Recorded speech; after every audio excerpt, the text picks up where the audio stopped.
Assalamualaikum warahmatullahi wabarakatuh. Memasuki abad modern, setelah terjadinya revolusi industri, revolusi sosial, kemudian dibarengi dengan ambruknya khilafah, mundurnya umat Islam, hilangnya Spanyol dari tangan umat Islam, begitu pula hilangnya sistem khilafah, maka kita memasuki era yang lain dari yang kita tahu selamanya. Tapi tidak boleh lari, tidak boleh putus asa. Kita hadapi Risalah Islamiyah ini, kita hadapi memasuki era apapun, walaupun ada perubahan yang dahsyat. Dimulai dengan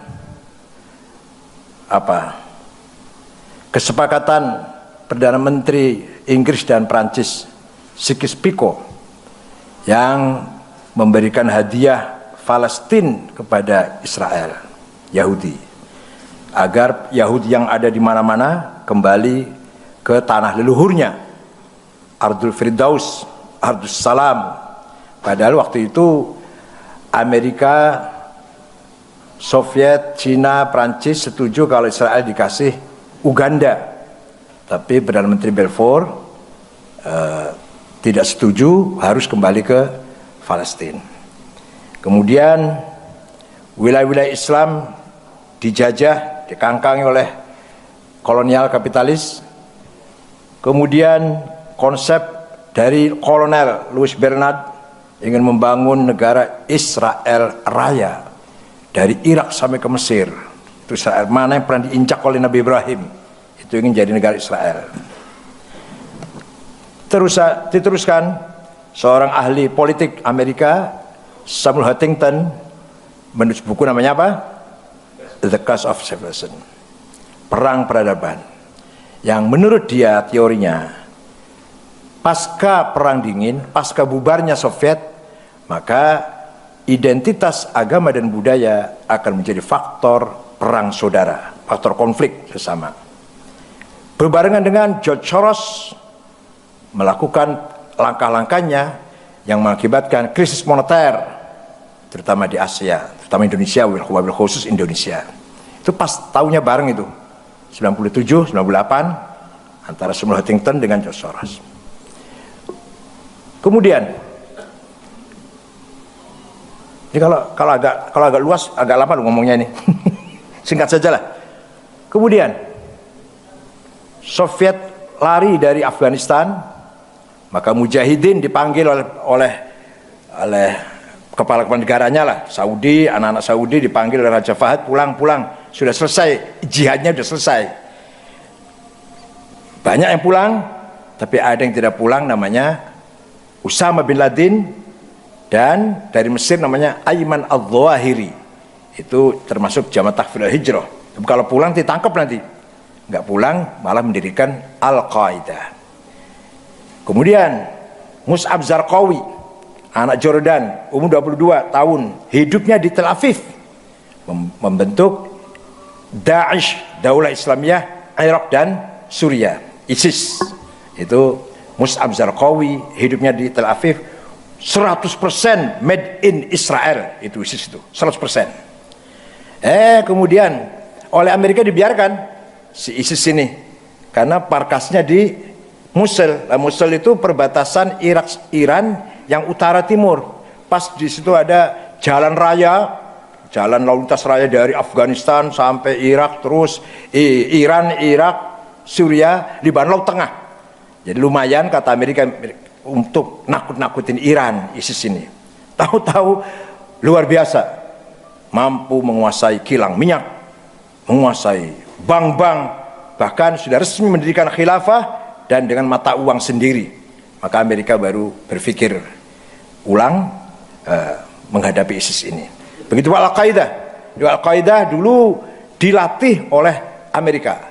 Ronald Reagan mengeluarkan anggaran $400 juta untuk melatih Al-Qaeda, untuk melawan Soviet tadinya. Itulah keadaan di Timur Tengah. Kenapa seperti itu? Karena mereka tidak mempunyai struktur sosial yang jelas. Itu aja pada umumnya. Timur Tengah masyarakatnya tidak mempunyai grup-grup yang jelas. Adanya cuma suku. Alhamdulillah di Indonesia kita punya struktur sosial yang jelas. NU, tuh ketuanya, itu roisamnya, itu alamatnya, itu ideologinya, itu adiaratnya, ini programnya. Muhammadiyah, itu alamatnya di situ, ketuanya si A, programnya ini, adiaratnya begitu. Al-Irsyad dan seterusnya. Itu merupakan social grouping circle bagi masyarakat Indonesia. Jadi kekuatan sosial yang jelas, yang terang benderang. Ini merupakan modal kapital, modal sosial, kapital sosial yang paling mahal dan tidak ternilai. Di Timur Tengah itu, sekarang ini, di Afghanistan, sudah 40 tahun perang saudara. Islam semua itu 100% Muslim, 99% Sunni Hanafi, Naqsyabandiyah, atau rekodnya cuma satu Naqsyabandiyah, yang 1% Syiah. Di Irak sudah 1,5 juta lebih orang mati. Kalau ada bom meledak, siapa yang ngebom, untuk siapa, apa tujuan maksudnya, gak jelas. Ini lebih runyem daripada masih mendingan kalau bom meledak jelas pelakunya, jelas tujuannya, masih mending masih. Ada bom meledak di Jakarta, oh itu pelakunya, oh tujuannya ini, masih mending itu. Sekarang di Irak ini, di Suriah juga ada bom meledak. Siapa pelakunya? Apa tujuannya? Siapa yang ditarget? Gak jelas. Di sana ada ISIS, ada Al-Qaeda, ada Wahabi, ada Jabhatun Nasrah, ada sosialis Ba'ath, aktivis Ba'ath ingin balas dendam Saddam Hussein, membela Saddam Hussein. Ada apa lagi? Ada lagi apa? Ada Ikhwan Muslimun. Yang jelas. Jadi struktur sosial nggak jelas, yang jelas bom meledak, itu jelas itu. 2 bulan yang lalu di Irak, sholat Jumat penuh, sholat Jumat. Selesai sholat, sebagian pulangnya ke utara misalkan, sebagian pulangnya ke selatan. Jam 2 perang. Tadi sholat bareng tadi. Jam 2 perang. Ini di Indonesia alhamdulillah masih bisa kita jaga nilai-nilai budaya kita, kesatuan-persatuan kita. Di Irak sudah 1,5 juta lebih. Di Suriah sudah 500.000. Di Yaman ribuan mati, anak-anak kecil, ibu-ibu kelaparan. Bom di mana-mana. Saudi menyerang Yaman dengan alasan mau menyerang kelompok Syiah Al-Houthi yang di belakangnya dipegang oleh Iran, dan seterusnya lah. Di Libya antara Tripoli dan Benghazi belah timur, Tripoli belah barat, masih selalu perang sama-sama Libya, Benghazi dan Tripoli. Di Indonesia beda dong, nggak seperti itu. Kenapa? Kita punya struktur sosial yang jelas. Kita punya budaya. Teologi kita dari Arab. Quran dari Arab, bahasanya Arab. Syariat kita dari Arab, sholatnya bahasa Arab, adzan bahasa Arab. Tapi budaya kita jauh lebih mulia daripada budaya orang Arab.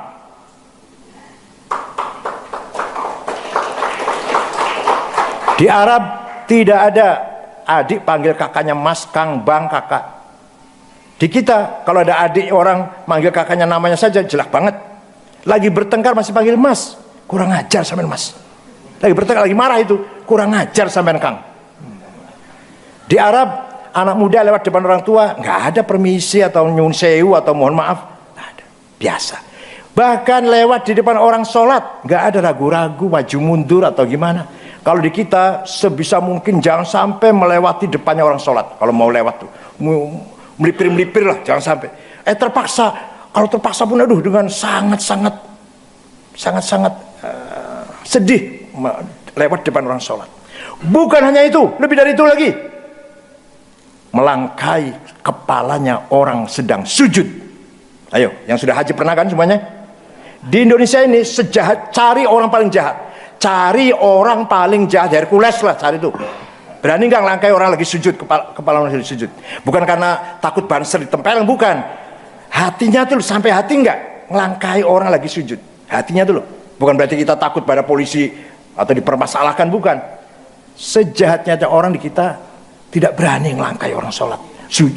Orang sujud, kepala kita langkain. Itu kita masih punya budaya seperti itu. Oleh karena itu budaya harus kita pertahankan.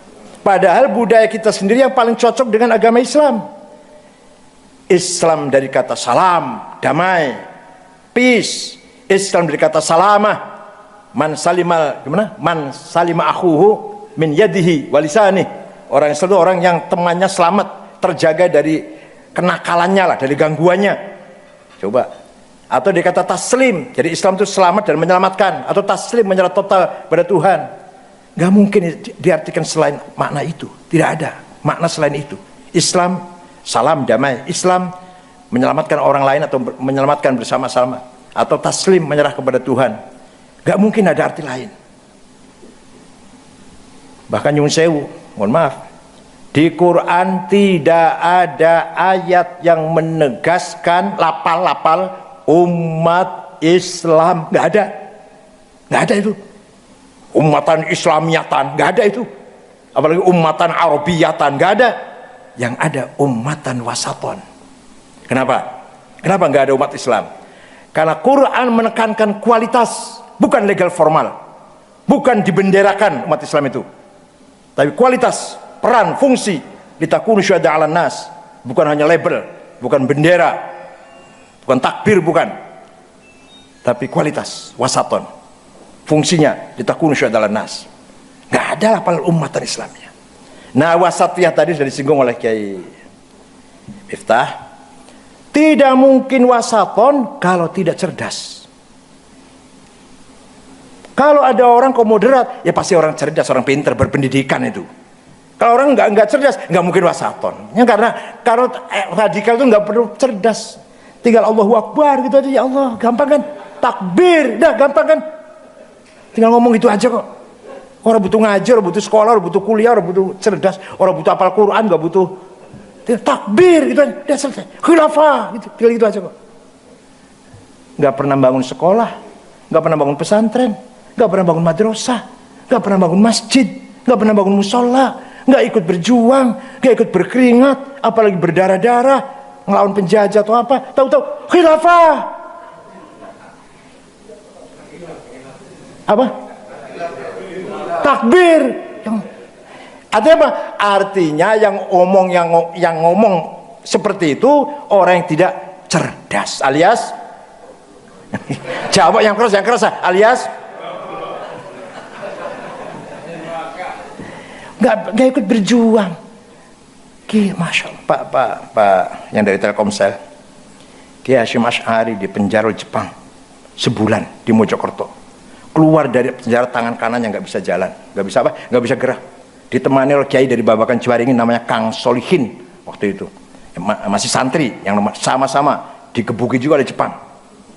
Kang Solihinnya ini, Kiai Zain Mustafa dari Tasikmalaya dipenggal kepalanya, diancol oleh Jepang karena nggak mau menyerahkan hasil panen. Kiai Hamid Rusdi dari Malang diberondong peluru oleh Jepang. Sudah menjadi nama jalan Hamid Rusdi, walaupun bukan pahlawan nasional, tapi di Malang sudah nama jalan Kiai Haji Hamid Rusdi. Di Lumajang Kapten Kiai Muhammad Ilyas di Lumajang. Jadi Kiai banyak korban.